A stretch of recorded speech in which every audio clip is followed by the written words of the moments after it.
नीमच में सीताराम जाजू शासकीय कन्या महाविद्यालय के इको क्लब द्वारा पर्यावरण शिक्षण कार्यक्रम अंतर्गत बोनसाई पौधे बनाने की कार्यशाला नेचर इन मिनीएचर आयोजित की गई। विशेषज्ञ के रूप में CISF डिप्टी कमांडेंट तरुण कुमार ढलवानी ने बोनसाई बनाने की तकनीक समझाई। इसमें फाइकस, पीपल, बरगद जैसे बड़े वृक्षों तथा मध्यम पौधों को छोटा करके विकसित करने का तरीका समझाया। प्राचीन भारत में वामन वृक्ष कला, जो भारतीय ऋषि मुनियों द्वारा औषधीय पौधों को एक स्थान से दूसरे स्थान पर ले जाने के कारण अपनाई जाती थी, उसे बीज से, कटिंग से या परिपक्व पौधे से बोनसाई पौधे बनाने की लाइव तकनीक सिखाई।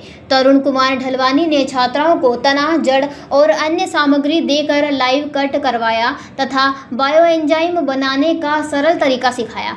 कार्यक्रम में प्राचार्य डॉक्टर NK डबकरा ने छात्राओं को इस सुंदर कला को ध्यान से सीखने, अपनाने और पर्यावरण संरक्षण के लिए प्रेरित किया। प्रशिक्षण कार्यक्रम में महाविद्यालय के प्रोफेसर और छात्राएं मौजूद रही। कार्यशाला आयोजित हो रही है। देखिए, जाजू कॉलेज हमेशा पर्यावरण को लेकर विभिन्न प्रोग्राम्स करता रहता है और इनका एक जो विशेष इको क्लब है उसका योगदान बहुत हमेशा से रहा है। मैं अक्सर इनके प्रोग्राम्स वगैरह वॉच करता हूँ और आज जो वर्कशॉप जो की गई है वो बोनसाई रिलेटेड की गई है। बोनसाई जैसे कि आप लोगों को विदित होगा, ये एक जापानीज़ आर्ट है। अगर एग्जैक्टली मैं बताऊँ आपको तो जापानीज़ आर्ट, क्योंकि आज की डेट में इसका नाम कहा जाता है कि बोनसाई जापानीज़ में ज़्यादा जो है वो प्रचलित है, लेकिन यदि हमारे कुछ मैन्युस्क्रिप्ट्स में यदि हम देखें पौराणिक जो हमारे आयुर्वेद के स्पेशली जो ग्रंथ हैं, तो उसमें हमें ये देखने को मिलेगा कि बोनसाई जो है एक्चुअली वो इंडिया की जनित है। पहले इसको नाम दिया गया था वामन वृक्ष कला।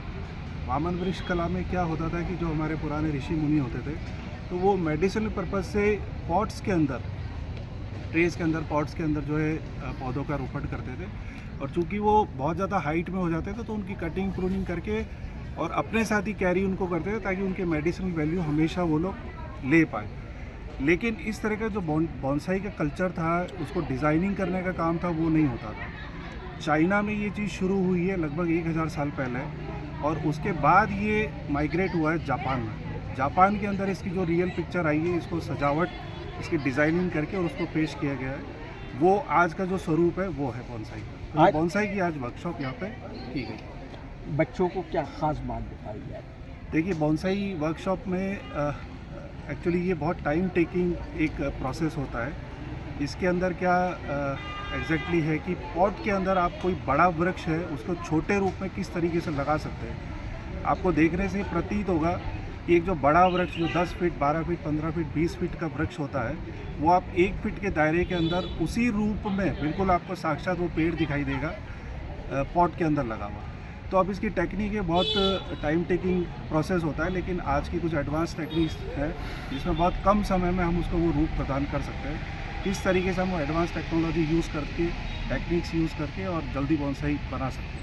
और उसमें क्या विशेष ध्यान रखने वाली बातें हैं, लाइक उसकी वायरिंग भी यूज़ होती है उसके अंदर शेपिंग करने के लिए, पॉट्स किस प्रकार के यूज़ करने चाहिए, सॉइल मीडिया किस प्रकार का यूज़ होना चाहिए, वाटरिंग उसकी कैसे करनी है, न्यूट्रिशन कैसे करना है, इन सभी की जानकारी दी है।